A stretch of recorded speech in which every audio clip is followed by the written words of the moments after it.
मन के भीतर धाम ऐसे दीन दयाल को बारंबार प्रणाम।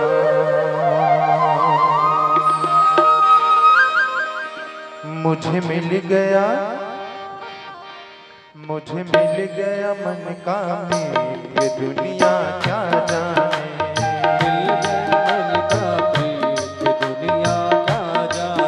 मुझे मिल गया मन का मीत, ये दुनिया क्या जाने। मुझे मिल गया मन का प्रीत, ये दुनिया क्या जाने। क्या जाने कोई क्या जाने, क्या जाने कोई क्या जाने। ओ क्या जाने कोई क्या जाने। क्या जाने कोई क्या जाने। मेरी लगी जय मेरी लगी हो। मेरी लगी गुरु संग प्रीत, ये दुनिया क्या जाने। मेरी लगी गुरु संग प्रीत, ये दुनिया क्या जाने। मुझे मिल गया मन का मीत, ये दुनिया क्या जाने।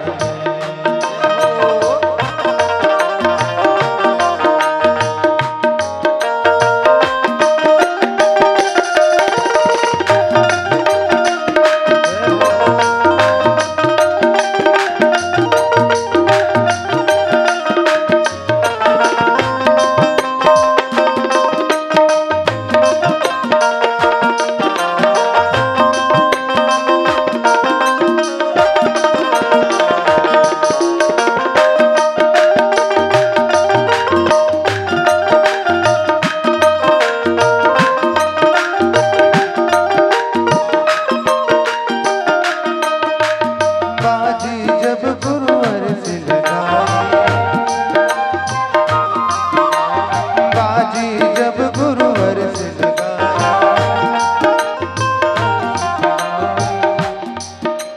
बाजी जब गुरुवर से लगाई, सभी भक्त कथा। बाजी जब गुरुवर से लगाई, पलट गया पासा मेरे भाई। बाजी जब गुरुवर से लगाई, पलट गया पासा मेरे भाई। मेरी हार हो गई जी, ये दुनिया क्या जाने। मेरी हार हो गई जी, ये दुनिया क्या जाने। क्या जाने कोई क्या जाने। क्या जाने कोई क्या जाने।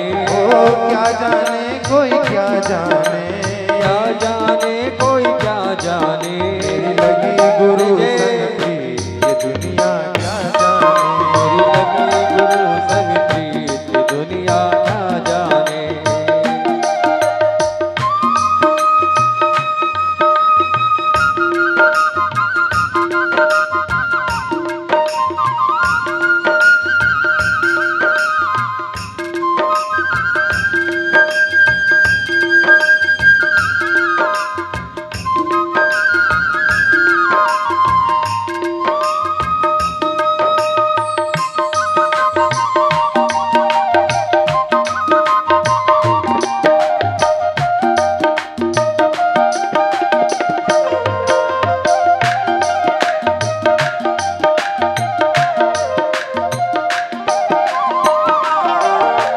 ताल अलग अनुराग अलग है,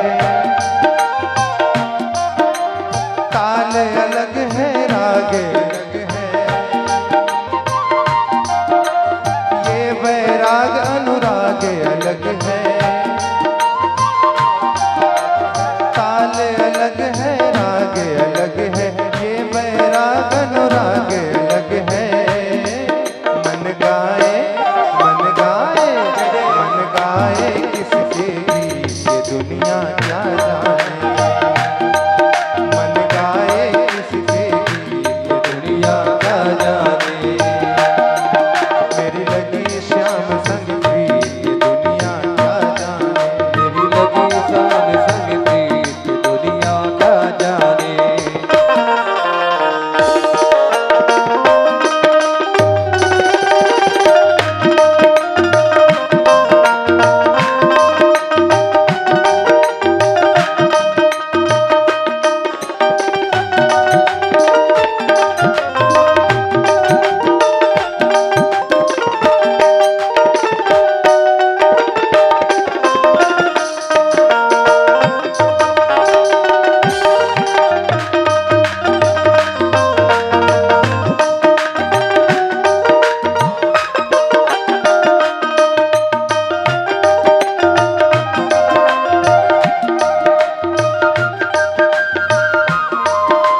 मुझे मिल गया मन का प्रीत ये दुनिया क्या जाने, क्या जाने कोई क्या जाने, क्या जाने कोई क्या जाने, क्या जाने कोई क्या जाने, क्या जाने कोई क्या जाने।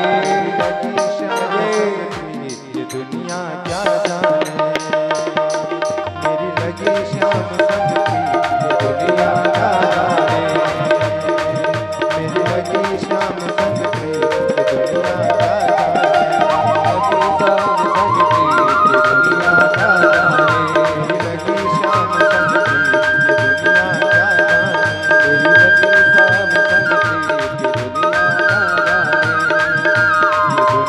क्या जाने। ये दुनिया क्या जाने, ये दुनिया क्या जाने, ये दुनिया क्या जाने, ये दुनिया क्या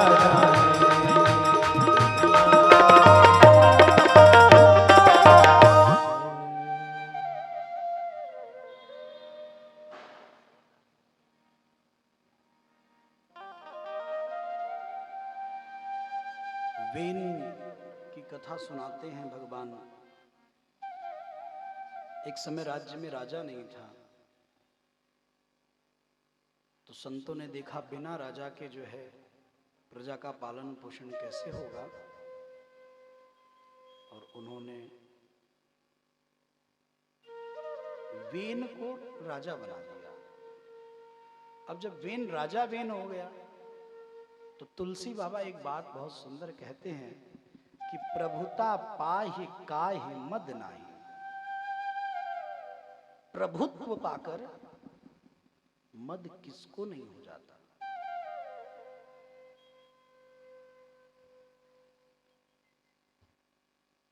राजा जब वेन राजगद्दी पर बैठा तो उसको राजमद हो गया। साधु संतों ने उसे राजा बनाया और उसने साधु संतों को ही कष्ट देना प्रारंभ कर दिया।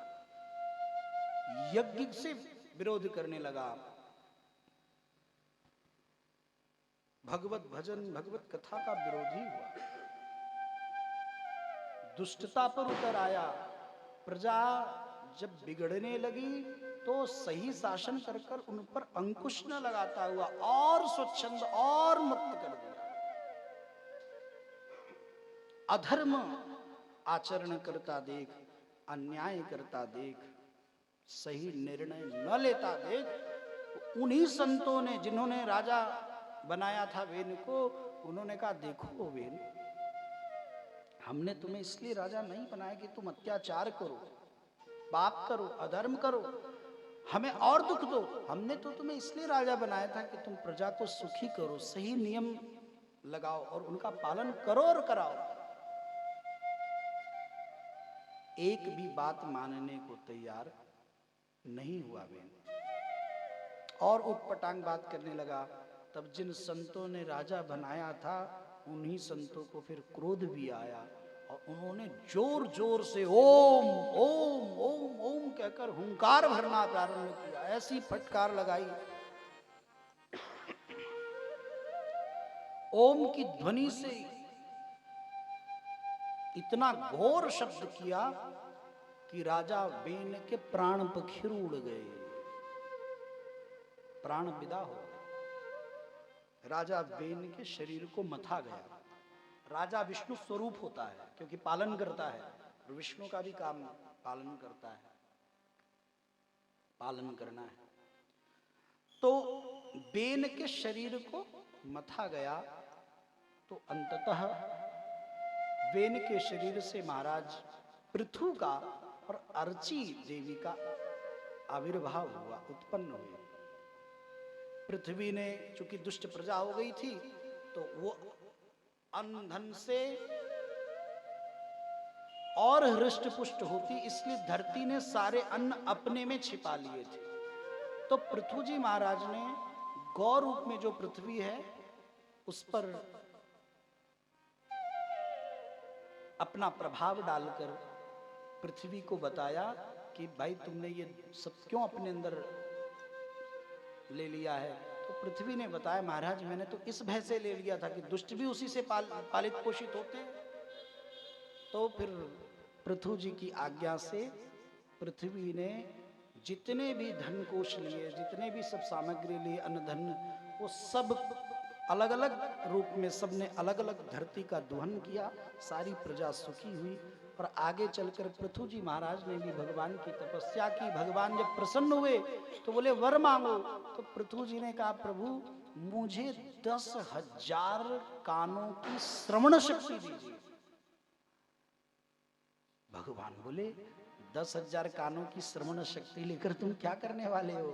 बोले प्रभु वैसे तो मैं 2 कानों से भी आपकी कथा सुनते हुए मेरा मन नहीं भरता, अघाता नहीं, लेकिन आप मुझे 10,000 कानों की श्रवण शक्ति को देने की कृपा करें, ताकि मैं जब तक जीऊं आपकी कथा अमृत का रसपान करूं, मेरा मन कभी भी ना हो, कान मेरे कथा सुनते सुनते कभी भी न थके। भगवान ने कहा ठीक है तथास्तु। आगे चलकर सनक सनंदन सनत कुमार सनातन जो हैं उन्होंने ही पृथु जी महाराज को उपदेश किया है। देखो पृथु जी महाराज में दोनों गुण हैं, दोनों तत्व हैं। पृथु जी में भगवत्व भी है और पृथु जी में भक्तत्व भी है। पृथु जी में भगवान के भी अंश हैं और पृथु जी स्वयं भक्त भी हैं। तो इससे बड़ी कृपा हुई है। आगे नाभि देव का और ऋषभ देव के राज्य शासन का सुंदर वर्णन करते हैं।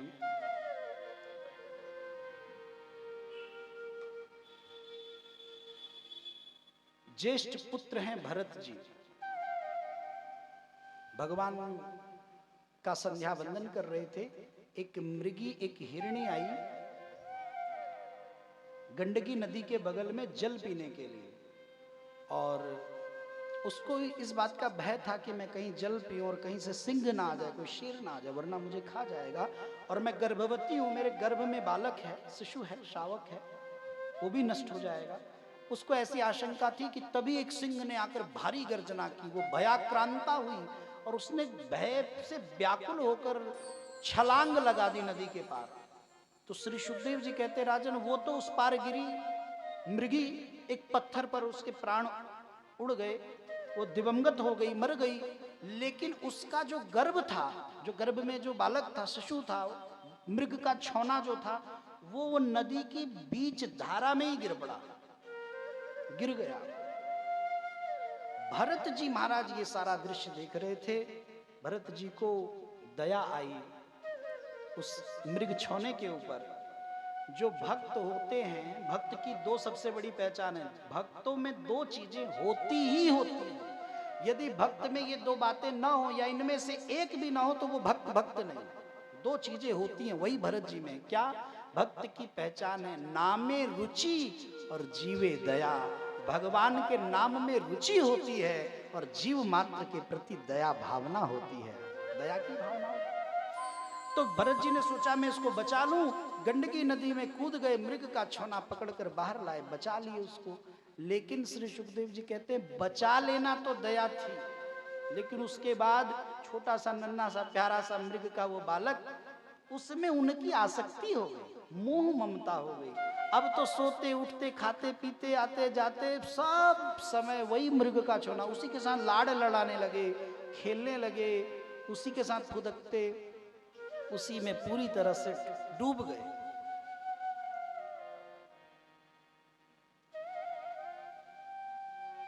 एक समय ऐसा आया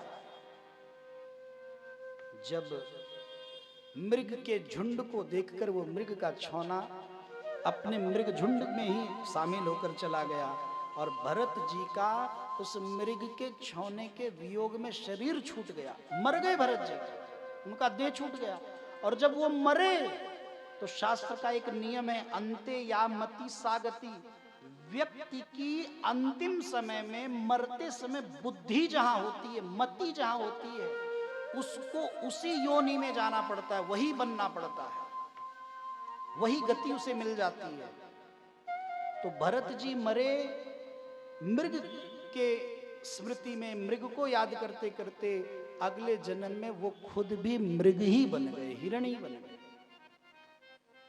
लेकिन आप कहेंगे तब इतना भजन करते थे, इतनी कथा सुनते थे, इतना प्रभु का नाम लेते थे, उसका क्या हुआ? सब खराब? बोले नहीं, बोले उनके भजन का ही प्रभाव था, उनके भगवत भक्ति का ही परिणाम था कि वो मृग योनि को प्राप्त तो हो गए, लेकिन पूर्व जन्म की स्मृति भंग नहीं हुई, पुराने जन्म की याददाश्त बनी रही उन्हें। वो उसी गंडकी नदी के किनारे आए, आधा शरीर जल में रखा, आधा शरीर जल के बाहर रखा है, और अपना शरीर छोड़ दिया। जब वो शरीर छूटा तो अगले जन्म में एक ब्राह्मण के घर पैदा हुए, और अब सावधान थे कि अब भैया ममता मोह के चक्कर में फंसना नहीं है, वरना एक बार फंस कर तो देखो कितनी गति बेगति हुई है, दुर्गति हुई है। अब सावधान रहना है। तो इतने सावधान हुए कि सब कार्य वो जड़वत करते, मतलब धीरे करते, इतने मंद बुद्धि, वो अपने आप को मंद बुद्धियों की तरह प्रस्तुत करने लगे। घर वालों ने घर से निकाल दिया, जाओ। जड़ भरत जी यही चाहते थे, वन में चले गए, भगवान का भजन करते, ध्यान करते, बैठे रहते, सुंदर जीवन जीते। एक दिन एक राजा किसी संत के पास साधु समागम के लिए जा रहा था, संत की कृपा पाने जा रहा था। तो सौरवीर देश का वो राजा रहुगण, उसकी 4 कम्हार पालकी ढो रहे थे, तो एक कम्हार की तबीयत अचानक से बिगड़ गई। तो राजा ने कहा किसी को पकड़कर, क्योंकि ये सीमा हमारी है, किसी को पकड़कर जोत लो, लगाओ, और वो भैया हम उसका निर्वाह करे पालकी का। तो जड़ भरत जी दिख गए। उन 3 कम्हारों ने जड़ भरत जी, चूंकि शरीर से थोड़े हृष्ट पुष्ट थे, उन्हीं को पकड़कर पालकी में लगा लिया। संत का स्वभाव होता है, संत का व्यवहार होता है, पैरों से चींटी भी मरनी नहीं चाहिए, कीड़े मकोड़े भी न मर जाए। तो सोचते छोटा पाप भी होगा तो भोगने तो आना ही पड़ेगा, कहीं ना कहीं तो लेखे जोखे में तो जाएगा, काउंटिंग तो होगी, संख्या कितनी भी छोटी क्यों ना हो, पर अपनी मात्रा तो रखती ही है, अपनी क्वांटिटी तो रखती ही है। एक तो एक होता ही है। देखिए 1 रुपया, किसी ने कितनी सुंदर बात कही कि 1 रुपया 1 लाख नहीं होता। क्या 1 रुपया 1 लाख नहीं होता, लेकिन 1 रुपए की कमी रहे तो भी 1 लाख 1 लाख नहीं होता। 1 रुपया मिलकर ही उसको 1 लाख बनाता। तो उसकी अपनी महत्वता तो है ही है, अपनी महिमा तो है ही है। तो यही स्वभाव इनका था।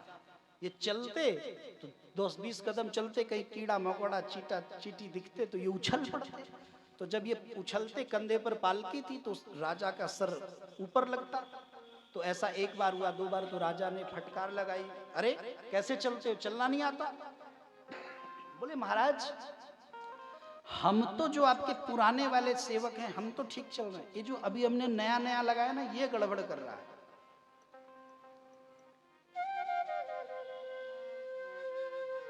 रघुगण ने कहा ठीक से चलो भाई, क्यों सही से नहीं चलते हो? लेकिन भैया जड़ भरत जी को तो राजा रघुगण की पालकी भी ढोनी थी और अपने जीवन की पालकी भी ढोनी थी, इसलिए वो वैसे ही चलते रहे। एक बार सर जब फिर लगा तो राजा रघुगण को बहुत क्रोध आया, पालकी रुकवाई, नीचे उतरे और उन्होंने बोला कौन हो तुम, ठीक से चलना नहीं आता? बार बार मना करने पर भी, सही शिक्षा देने पर भी तुम क्यों विपरीत चाल चलते हो, क्यों ठीक से नहीं चलते?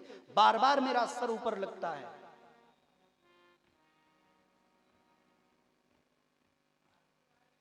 मैं तुम्हें दंड दूंगा, ऐसा कहा राजा रघुगण ने जड़ भरत जी से, मैं तुम्हें भारी दंड दूंगा।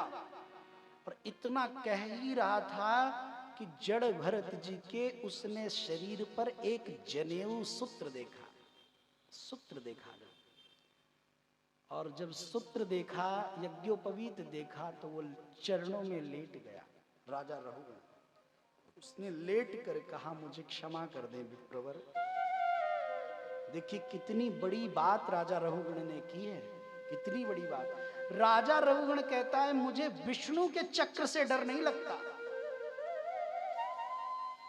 मुझे शिव के त्रिशूल से डर नहीं लगता, मुझे इंद्र के वज्र से भी डर नहीं लगता, लेकिन मुझे ब्राह्मण देवता के श्राप से बहुत डर लगता है, उनकी कठोर वाणी से मुझे बहुत डर लगता है। हे महात्मन मुझे क्षमा करिए, ये यज्ञोपवीत बता रहा है, आप ब्राह्मण शरीरधारी हैं, कहीं मुझे श्राप ना दे दीजिएगा, मैं उस गति से कभी उबर नहीं पाऊंगा। लेट गए, पकड़कर उठाया है। उनको प्रेरणा हुई, जड़ भरत जी को बोले जब इनके शरीर की पालकी आप ढो रहे, वो दरअसल किसी संत के समागम के लिए तो जा ही रहे थे, तो बोले आप किसी संत से कम थोड़ी हैं, इनके शरीर की पालकी ढो रहे हैं, जब आप इनके तन की पालकी ढो रहे हैं तो अपनी कृपा थोड़ी और बढ़ाइए, इनके मन की पालकी भी ढो दीजिए, इनके आध्यात्म की पालकी भी ढो दीजिए। फिर राजा रघुगण को जड़ भरत जी ने बहुत उपदेश दिया है, बहुत समझाया है, और अंततो गत्वा कहा कि राजन, भक्ति तो दीनता के आसन पर विराजमान होती है, और जो दीन होते हैं वो दीन बंधु को बड़े प्यारे होते हैं।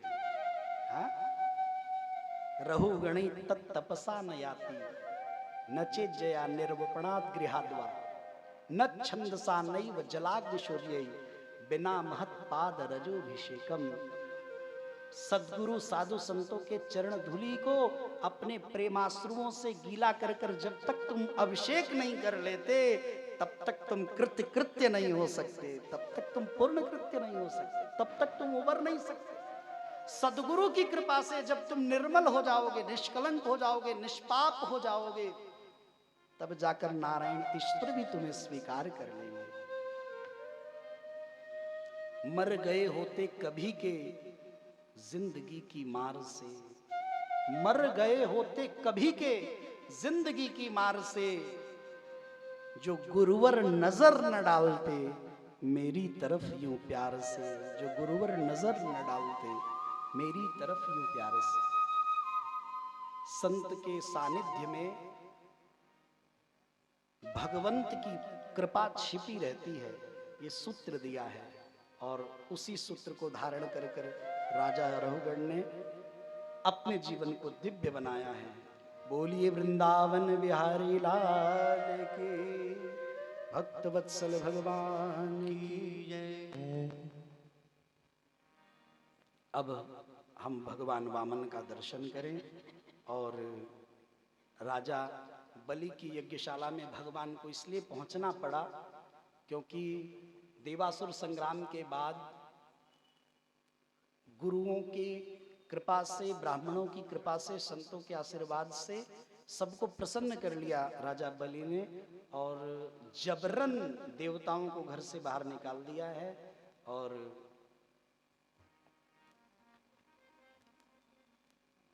अदिति माँ ने प्रार्थना की है पिता अपने पति से कि आप बताइए, तो पति कश्यप जी ने माँ को 12 दिन में होने वाले पयोव्रत को बताया कि इससे भगवान प्रसन्न होते हैं, दूध से वो व्रत होता है।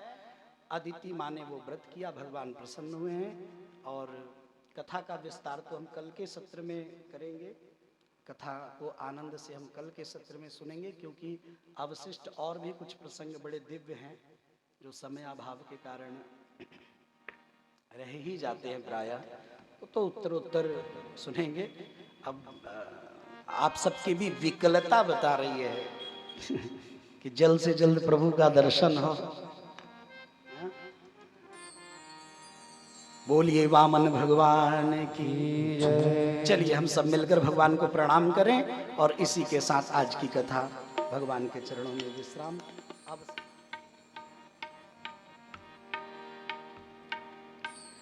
वामनाय नमो, वामनाय नमो,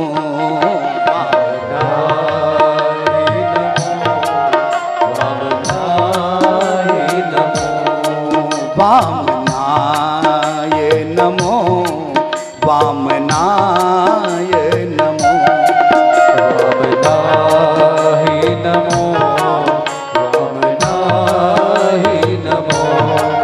वामनाय नमो, वामनाय नमो,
नमो माधवाय नमो माधवाय नमो राघवाय नमो राघवाय नमो राघवाय नमो राघवाय नमो वामनाय नमो वामनाय नमो वाग्वाय नमो वाग्वाय नमो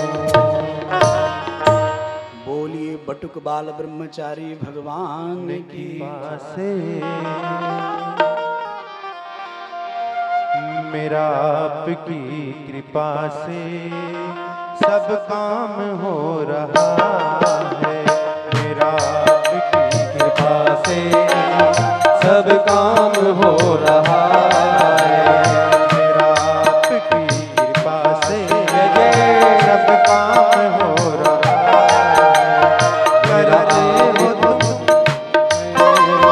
सब काम हो रहा है करते हो तुम कन्हैया करते हो तुम कन्हैया मेरा नाम हो रहा है। मेरा आपकी कृपा से सब काम हो रहा है। मेरा आपकी कृपा से सब काम हो रहा है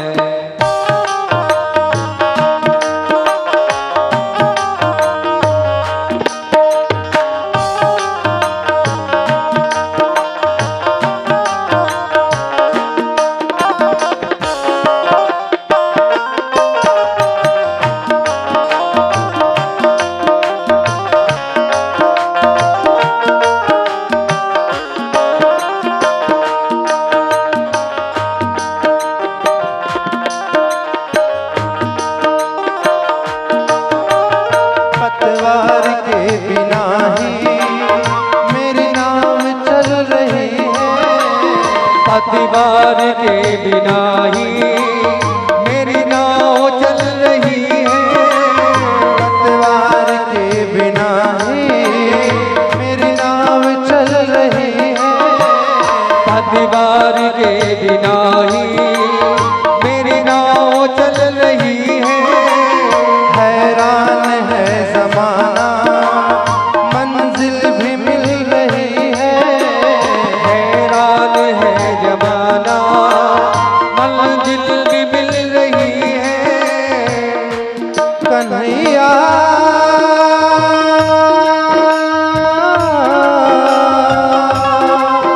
मेरे प्यारे पतवार के बिना ही मेरी नाव चल रही है। पतवार के बिना ही मेरी नाव चल रही है हैरान है जमाना मंजिल भी मिल रही है। हैरान है जमाना मंजिल भी मिल रही है करता नहीं मैं कुछ भी करता नहीं मैं कुछ भी सब काम हो रहा है। करता नहीं मैं कुछ भी सब काम हो रहा है।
ये तेरे करम से अब ये सरेआम हो रहा है।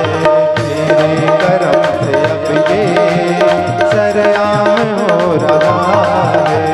करते हो तुम कन्हैया, करते हो तुम कन्हैया, मेरा नाम हो रहा है। मेरा आपकी कृपा से सब काम हो रहा है। मेरा आपकी कृपा से सब काम हो रहा है।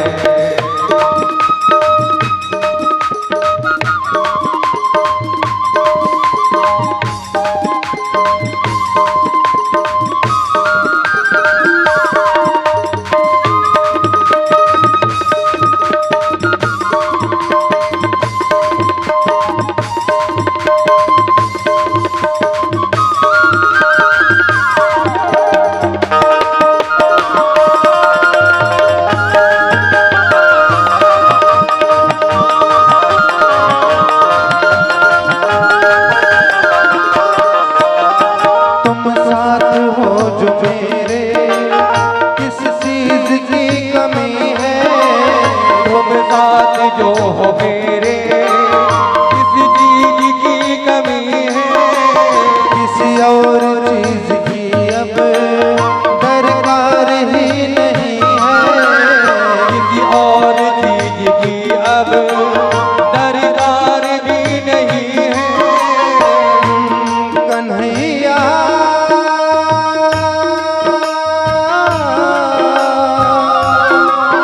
मेरे प्यारे,